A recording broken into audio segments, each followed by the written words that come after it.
Okay, for the people that want this to go around the ears, all you have to do is untie the knot, then cut the piece down here, probably in the middle, I would say is probably the best. Sorry, these scissors are super dull. Then, now, you just tie a knot on this side, well, like this. Same with this side.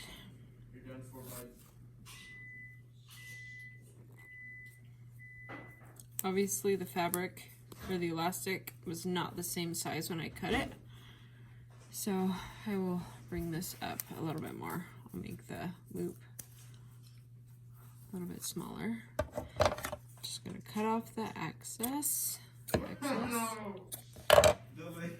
Okay, then what I do is I pull the knot into the seam, like so.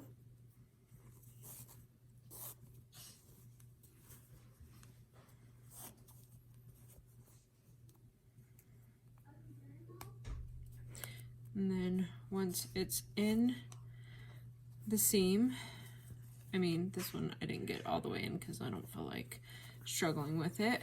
You pull it back behind your ears.